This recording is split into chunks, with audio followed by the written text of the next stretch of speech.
Hey everybody, Josh here with the Mercedes Swap Shop, and today we are getting into Daimler Chrysler transmissions. These are going to be all the transmissions that you can swap or convert into your car if you're doing an engine swap and you want this transmission versus that transmission, or you're not sure if this transmission will hold up to that. Well, today we're going to go over all of it. I have it all up here so that we can just break it all down and see what's what, and I can give you all the details on what to look for, what to look out for, and how to do it. So let's get into it.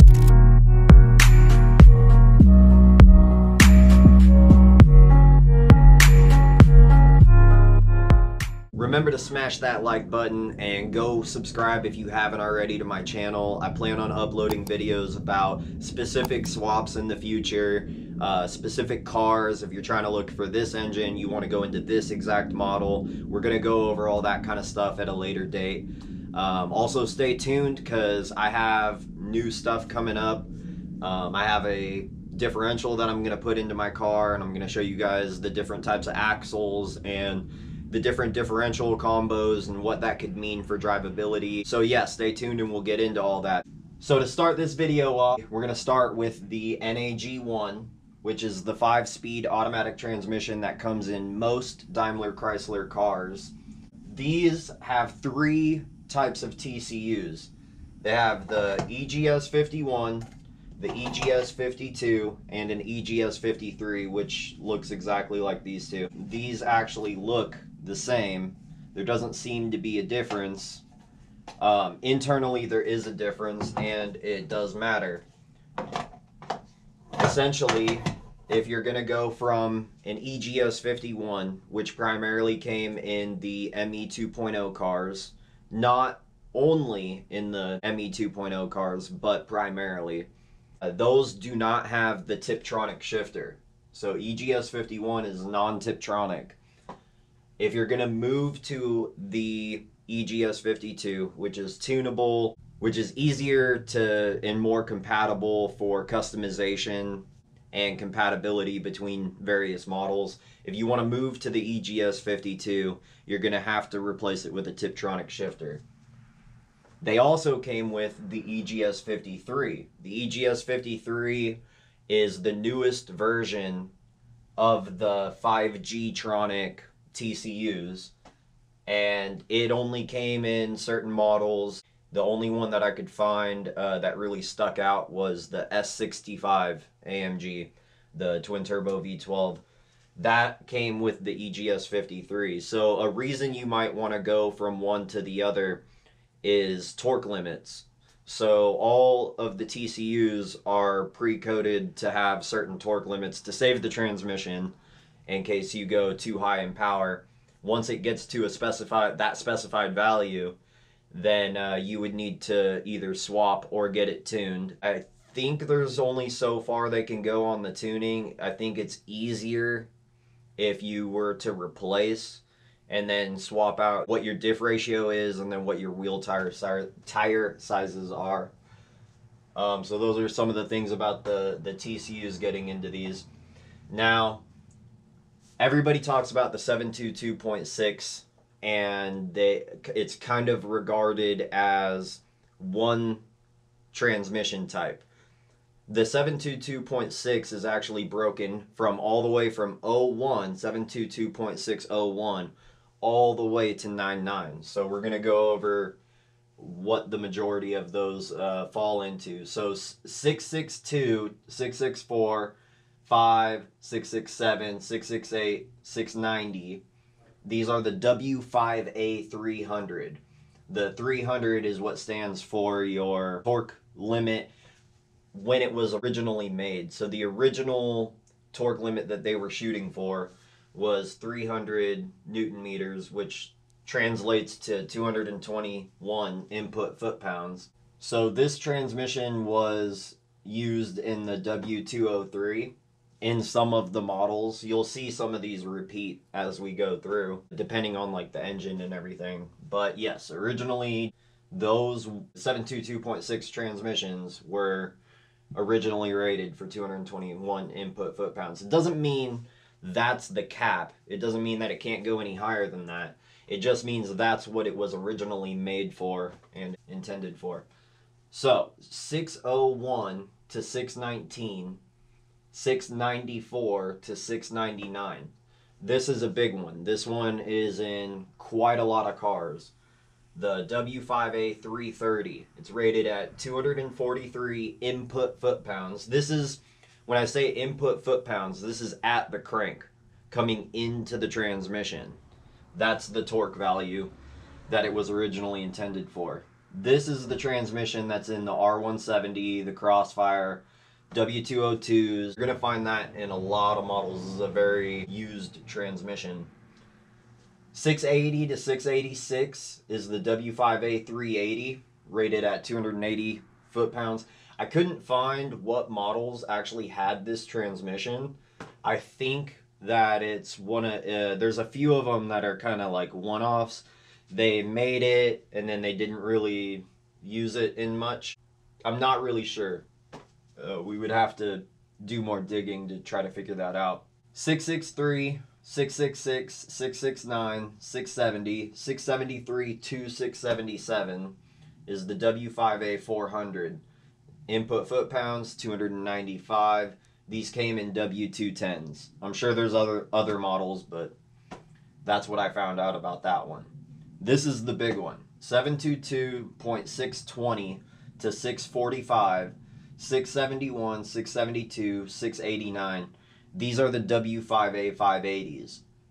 They're originally rated for 428 input foot-pounds, but it's actually been tested and proven that these are, some of them are capable of up to 627 foot-pounds. You'd have to do some digging on MB World to figure out what exact ones. I want to say it's like the 43 or it is the 45 that actually came primarily in the 55K cars. S55 from 03 to 06, E55, that kind of stuff. This is the most used transmission by far. It came in pretty much every model, every style. This is also the one that they used in the Chrysler 300s, the Dodge Challenger and Charger. This is that automatic transmission, the Benz transmission that they have in all of those cars. This is by far the most used. These also, so the range that the W5A 580 transmission covered was all the way back from the 43 AMG, C43 AMG, all the way to the 55Ks that they ended up continuing to make. So now we're going to get to the 648 and 649. These are the W5A 900.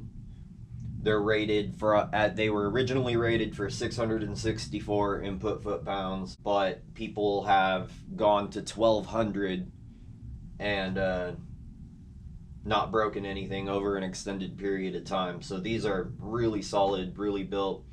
They came in the twin turbo V12s, the SLR, the R230, the SLs.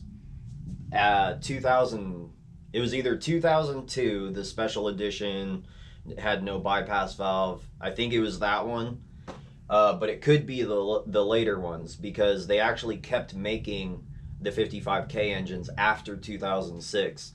They made it a 2007 SL55. I want to say an 8 and a 9, and the G55 actually continued until like 2012 or something. So there are newer versions, and those motors did get updated. The 82 millimeter throttle body that everybody likes putting on the 55K engines is actually a stock configuration for the 2007 SL55 and G55. Okay, so that pretty much covers the 722.6, what they are, what models came in what the power rating is, so you get a better idea of if you're doing a swap, which one are you going to want. You do not want to use like a W5A 330 if you're going to go to the 55K motor. That's just not going to work. If even if you go to a 5 liter or the 5.4 naturally aspirated, you're going to want to swap the transmission. I mean, you might as well at that point go with the 580, upgrade the TCU to match the transmission. It's just a easier base ground. So let's move to the NAG2, which are the 7G Tronic, the 7-speed. They only came Tiptronic. These are a little bit different. So they don't actually have a TCU like all the 5-speed automatic transmissions do. These actually, the 7Gs actually have the TCU in the conductor plate. So you would have to remove the conductor plate and send the whole thing out to be changed or adjusted. The other hiccup is that the VGS1, the first generation of this style of TCU, you would actually have to replace the conductor plate and the valve body in order to get anywhere with it. They are VIN encoded. It acts as an immobilizer or extension of the immobilizer. So it kind of complicates things. However, it is actually swappable into all of these cars, all the cars that came with these. So I haven't really seen a whole lot of people wanting to put the 7-speed in, which is kind of crazy to me. If I had the automatic, I don't have a manual. I had an automatic, I had an E55. And I would have replaced it with a 7-speed. I don't understand why a lot of people like don't want to do it or just think that it can't be done, so they just don't do it. I think that'd be a great swap. Get better gas mileage. It's faster because the gear ratios are so tight. You're running through them real quick. If you are going to do it, go with the VGS2 or the VGS3. So what ranges they cover is 722.901 to 906 W7B 700. So the original intended input foot-pound limit was 516. They obviously go past that because there's cars that have the 7G that are past that. Examples, I didn't pull all of them, but some of the examples would be the 907 and the 930, which came in the C63 and SL63 respectively. We actually have people that have done this already. So there's an E55. This guy's rolling around with a 7G. If you wanted to do that, we can do that. You send me the conductor plate. I go through, code it just like you would for a TCU, only this time there's VIN and a little bit more information to play around with to get it to start. But yes, this is a viable option. If you're looking to swap, you're looking for quicker shifts, something a little better drivability and quicker acceleration, the 7-speed might be the way to go. So now the big one for me is the NSG 370. This is a Chrysler transmission, but it was made in Germany by Mercedes engineers. So take that how you will. It's a 6-speed manual. This is in a very big variety of models. This came in C classes, E classes. Over in Europe, they actually got diesel models with this manual transmission. And then the Crossfire and the SLK. The reason the Crossfire and the SLK stick out, they actually have the biggest flywheel, which can hold onto it the biggest clutch. So that's important information to know. If you're gonna move to the NSG 370, you need to figure out which flywheel, which clutch. Bolt patterns changed. We're gonna get into that in a little bit. But if you're looking for the best for the most power, you're gonna want a Crossfire or an SLK 320 clutch and flywheel. These were also put in the Jeep Wranglers, and they kept using it all the way up until 2018. There's 3 types, so there's 2 close ratio versions that are pretty much the same. So there's the one they used in the Crossfire, and then the one they used in the Jeep Wranglers up to 2012. Both of those are pretty much interchangeable. Same, pretty much the same gearing. Everything about it is pretty much the same. And then there's one version that they made from 2012 to 2018 in the Wranglers, which is the wide ratio.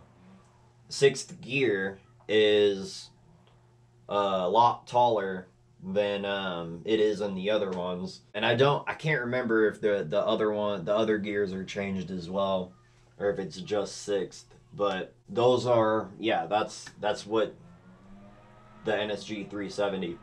So 370 Newton meters is 273 input foot-pounds. This is the one that everybody, it can't hold the power. There's no point even talking about it. You can't do it. The thing is, you can do it. It's been done. So my car was swapped in 2013. The 5-liter that I put in originally was 340 foot-pounds. Since then, I've tuned it, and I have like some mods or whatever, and better exhaust and everything. So I'm probably around like the 350, maybe 360 input foot-pound range, crank foot-pounds. I've put 70,000 miles on my car with that transmission, the NSG 370. The crazier part about that, the clutch is stuck. 130,000 miles on that clutch. It's the original clutch that the car came with. I never changed it. I didn't need to. It looked great when I did the swap, so I just kept it. And it's still doing great, you know, knock on wood. But it's not only capable of 273 input foot-pounds. You can do more. We don't know what the upper limit is. Eventually I plan on, well, soon I plan on getting a 55K engine, swapping it in, and then really testing like where that limit's going to be. You know, I'll drive around stock for a while, and then I'll start doing some mods, and we'll see how far we get off, you know, how much power. The other one that not really anybody knows about is the option for a sequential manual gearbox, an SMG. So this would be like chem block, like you have your shifter that goes up or down, you know, down one gear, up one gear, and you have to go in order. That is an option. In Stardust, you could get an SMG that fits, rig it all up, figure it all out. You know, it's going to be a pain. It's going to be the hardest one to put in for sure. It came in the CLK GTR, but finding one from that car, I mean, that's going to be next to impossible. And if you do, it's going to be extremely pricey. But you could get an aftermarket one, or one from another car that is roughly the right dimensions, and you could figure it out, put it in, and the stock ECUs, the ME28s and 281s, could be coded for that. So I wanted to throw that in there because a lot of people didn't even realize that that could have been an option. So now we're going to go over the NAG1. The variations, like we said, are the 51, 52, and 53 EGS. So the TCU and the shifter are going to be tied to each other in a sense. The shifter is not VIN encoded. It's not an immobilizer feature. Some of them do have shift locks, but it doesn't matter which shifter you're using, as long as if you're a 51, you have a non-Tiptronic.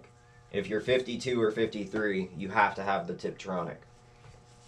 So if you wanted to swap from an NAG1 to an NAG2, you're gonna need a shifter that's gonna correspond to the VGS conductor plate TCU. For that, you know, you're gonna have to reference part numbers or something. If you pull the 7-speed out of a car, or you know where the 7-speed got pulled from, go ahead and grab I mean, it's gonna come with the conductor plate and everything. So then all we have to do is match the data from the old TCU. You know, you're going to send your old TCU. We're going to have to read the data. Probably your ECU too, because we're going to need to know some of the specifics in there. And then we're going to transfer all of that over to the conductor plate. And then you put it in your car. Hopefully it starts right up. If not, you might need DOS. We might have to do like online SEN coding or offline SEN coding. It's hard to say. So if you wanted to go from either of the NAGs to an NSG or an SMG, for most people, you can get away with coding, the ECU coding. For any of the AMG models, it's a little more complicated than it is for the naturally aspirated models. The naturally aspirated models, you send it to me, I can get that done relatively quickly, and then you're back on your way. Plug and play is the only way that I do it. Very simple. If you're a 55K, we're realizing that there's some more to it. Over in Canada, XF Motorsports, he has an E55 that he converted to a manual transmission with a 350Z transmission. And the original ECU that I sent out, the car starts without the TCU and without the shifter. Everything went as planned at the start. For whatever reason, there's like an ABS issue or something. Cruise control. When I went back through my data, I realized some of the coding could be wrong. We're gonna have to play around with it and try to figure out. But on top of that, there might be more. So in the older cars, the ESP, the electronic stability modules, are actually non-invasive as far as the communication goes for all of the other modules. They're there to do their function, but that's it. They're separated from pretty much everything. They just say, hey, I'm here, I'm doing my job, everything's good, to the ECU. The ECU relays that information to everything else. In the 55Ks, that's not the case. They have SBC, the S classes have the ABC suspension, which plays a factor. So it comes down to a couple more things. We're trying to figure out, do we need to code all the modules individually? What adjustments do we need to make, and how are we going to do it? It's also looking like there might be a need for fixed pulleys. If you're going to go with a 55K manual transmission, it's starting to look more and more like, for whatever reason, the ECU doesn't want to ground the clutch for the magnetic supercharger clutch pulley. And so fixed pulleys would be the answer for that. I have tunes for that. You let me know your mods or whatever, get a fixed pulley, throw it on, and you're good to go. It's not throwing errors. Well, his is ABS and stuff, but other ones that I've done, they're not throwing any errors or anything. The supercharger clutch just won't engage for some reason. So that's something that, you know, is going to get figured out in the future. But as it stands right now, if you're 55K trying to go to a manual transmission, I would hold off a little bit longer, unless you have time and it's not your daily, you know, then, you know, hit me up so we can try to figure this out. Otherwise, just wait for me to do it in a few months, and then I'll have all the kinks worked out in a few days. Right now, with COVID, shipping is ridiculous. Trying to go to Canada and back, and he's, you know, full-time doing his stuff, and then I'm doing my stuff, and trying to link up is actually really hard right now. So we're gonna get it figured out. Don't worry about it. Not quite there yet. No one's done this before, so his would be the first as soon as it's done. But got a couple of kinks to work out. So these are the transmissions for the Daimler Chrysler era. And if you guys have any questions, let me know. Follow me on Facebook. I'm on Instagram. Here on YouTube. Remember to like, subscribe. Go ahead and leave a comment on anything you want to know for a future video. Like I said, hit that notification bell. I'm going to be doing some cool stuff here coming up. I have a differential that's going in. I'm going to talk about the axles and everything. I still have the motor that I'm building right now, the 32 AMG, from a naturally aspirated 320. And that's just kind of, that's like a fun side project that I've been doing. So that's why I haven't really been working on it lately. I have a bunch of other things that are more important that I'm currently working on. So yeah, and that's about it, guys.